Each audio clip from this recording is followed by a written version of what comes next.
Good evening YouTube, it's Full of Goats here, and I am getting the next group of videos done. I've had a couple of things going on in personal life that have made them a little slower to come out, but we should do the first one out tomorrow. So for now I thought I would showcase you guys the deck I'll be playing in this format, Runick Lightsworn. The brainchild of Joshua Schmidt. I originally didn't think this deck would be that strong because I thought there wasn't that much synergy. That wasn't until I realised that if you mill a couple of Runick cards, you can get your +3 draws without even without quitting one Runick card to the field, which is pretty powerful and gives you a lot more resources for a grindier game. I originally tried playing TS1 in this format, but one, I only have one cash tier, which makes the deck a lot weaker, and two, as MBT put it in his video, that kind of bullet board deck isn't as strong as it used to be with how modern Yu-Gi-Oh is designed, so a grindier deck like this I think is a better option for this format. So, that being said, let me show you what I'm working with here. Also, please know I don't currently have a side deck. I'm trying to figure out what's good for my locals. But I'll give you some ideas at the end. Anyway, let's begin. First up, we have 3 copies of Dragonling and 1 Judgment Dragon. So, Dragonling is one of the best support cards I've seen in a long time, because it can be special summon if you've got a Lightsworn in your graveyard, which is stupidly easy to get in this deck, and then it acts like a foolish for Lightsworn on summon, and when sent to the graveyard in any way, whether it be milled or through a card effect or summon, you can get this into your hand. So what we have here is a starter, an extender, and a card that can get us a going second or follow-up card in Judgment Dragon. The problem with this card is if you rub 2 of it and know the Lightsworn, it doesn't really do much because it needs a card in grave to special summon itself, and you won't get the effects on a normal summon. But otherwise, this is really good support. Speaking of which, next we have 3 copies of Weiss. Okay, if I was to make a custom Capital Lightsworn back in the day, this is pretty much what it would look like. This tuner can be special summoned by putting a Lightsworn on top of your deck and then milling 2. So that means it unbricks cards like Wolf and Felice, but it can also be used when milled itself to summon a Lightsworn from grave, which means if you have to discard Dead Wolves or Felice from your hand, this card can put them back on the field for more plays. Again, this is pretty much how I would custom design a Lightsworn piece of support, and I think it's the best card released for Lightsworn. So along with Weiss, we back it up with 3 Wolf and 3 Felice. Yeah, the fact that we can actually play 3 Felice in this deck now is insane. Like before, this card was a 1 at best because it was such a brick, but thanks to Weiss, it's now no longer so. So Wolf, we all know this card's the original Garnet. If it's milled, you summon it to the field. If it's in your hand, it's pretty much dead. But with Weiss, it's no longer the case. It's a 4-star body with decent stats that can be used for synchro material or rank 4 plays. It's really good. Same thing here with Felice, but it's also a tuner, meaning it can give you more access to your synchros if you have Dragonling or Wolves on the board. In addition to this, if you already have your Felice set up, you can send it to the graveyard to pop cards on the field.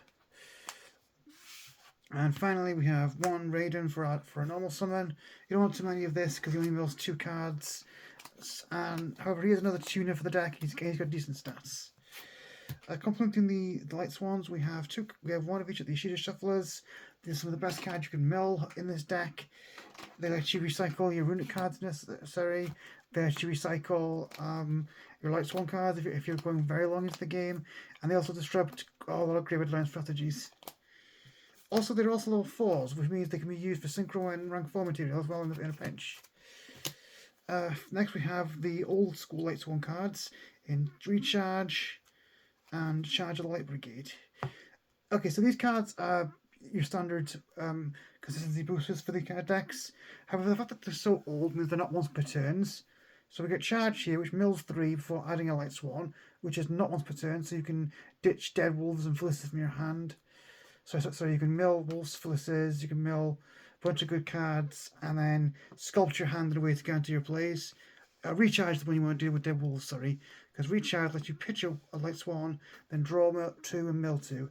So that this one actually gets rid of Dead Wolves and Felices from your hand. It lets you potentially draw into more Runick cards, and it fills up the graveyard for both engines to work more efficiently. And again, none of these effects are once per turn, which makes this really powerful. And finally, for the Lightsworn cards, we have 1 copy of Aegis. It is a trap that negates effects of the Lightsworn you control that can be set if it's milled. So This is just good disruption that is always live pretty much. And then we have the traditional Runick engine, 2, so it's just standard 2, 3, 3, 3, please excuse the, 3, 3, 1. So we have, let's go through this quickly. The fountain, which lets us recycle our Runicks to draw cards and let us play them as quick plays or hand traps. Next we have our searcher and tip. It only banishes 1, but it also lets us get 2 cards to shuffle back on going first, which is really good. And of course, all of these are instant fusions to give us access to a powerful extra deck. 3 fires. This is our removal, and it banishes 2. We have our Veiler or Imperm in Crush in Curse. Indicates an effect of a special monster, and it banishes 3. We have our Protection, which is really good in this deck because it can protect some of our utility XDs and synchros for additional mills in the grind. We have, I actually only own 2 destructions, so I'm getting a 3rd soon. I borrow the 3rd at locals. This is our back row hit, and it also mills the most at 4. And we have this for additional mills in case we were forced into the grind game and just want to mill more cards. So that's it for our main. And again, what makes the Runick card work so well with Lightsworn is that because you're milling a bunch of cards incidentally, you sometimes just need to play 1 Runick in your hand to get a 3-card shuffle back with the fountain. For our extra deck, we have the 1 SP Little Knight. This is the only link we play because a lot of the monsters in this deck don't really need to stay in the field once they've done their utility. So you just link them off, make this. Going second, this gives us a piece of removal and guaranteed, and also gives us disruption by bashing itself on another card. This not only lets you disrupt your opponent's field, it also lets you protect your own monsters if they've got utility for multiple turns. Lightsworn can make rank 4s and level 8 synchros easy, so playing a lot of them in this deck. We have Baguska. This is here for mostly if we're forced to the Runick game plan and bring them out. We can sit on this, lock them out for 3 turns, and hopefully by that point mill them out. We have 1 Daigusto Emerald. This card lets us shuffle cards back into our deck to draw 1, which in the grind lets us reuse our Lightsworn monsters if we've milled too many. Then we have Minerva. This card mills 3 up by touching material, and she also lets you draw a card for each Lightsworn you milled out of the 3 you mill. In addition to this, when she's sent to the graveyard by her opponent, she mills 3, and for every Lightsworn she mills, she pops cards. So she's disruption, she's card advantage, she's a decent body, she's really good. Next we have one of my personal attacks, Mathmech Laplation. Now, this requires 3 level 4s, which again with Lightsworn isn't that difficult to spam the field with, as well as with the Runick level 4. It's got 3 effects when you detach. Let me just read these out for you because I usually use 1. It can send a card from one's hand to the graveyard. It can send one of the monsters to the graveyard from the field, and I can pop one in the back row. Now, I usually make this going first to combine with the Omega loops we can do with this deck. So with the Omega loop and this, we potentially take 3 cards out of the opponent's hand before the turn even starts. But going second, we can use the second and third effects to help clear the board to push through damage. And it also has to do material. You can also just summon it and then put a Zeus on the top of it to clear the field. Now this card, I will admit, I'm iffy on at the moment because it does conflict with the Runick Fountain. If you have a fountain and no way to get it back, you don't want to really fire this off because you'll lose your biggest advantage engine.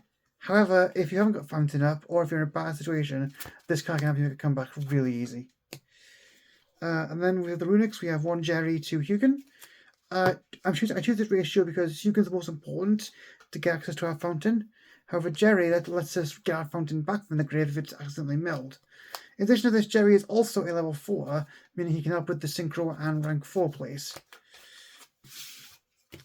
Speaking of our synchros, we have going second, Staples Skyrider Dragon Archfiend, which is also how we win in time. This card can pop as many special monsters as possible and then burn the opponent for 500 for each, making it great in time, a great way to break boards going second. It's also got a 3k body, which is really powerful. Then we have Chaos Angel. You make this usually with a a Hugin, and a level 8 Synchro. And because we're making it with Hugin, it's unaffected by opponent's card effects. It's also removal and a massive body. Then we're playing Crawl Dragon. This is how we make our level 10 Synchro in this deck. And when it's synchroed off, it'll draw us an additional card. Speaking of which, we then play Disparter and its partner in crime, Cyframe Lord Omega. So Omega, for those who don't know, lets you loop a card out of your opponent's hand by banishing it, and the card comes back along with Omega the next turn. And then we play Disparter, which can bring Omega back and loop a second card. And then we can use Disparter's other effect just to pop a monster when it uses its effect, shuffle Omega back into the deck, and keep those cards away for good. And then we play with Laplacia. Your opponent could potentially be starting with only 2 cards in their hand, going second.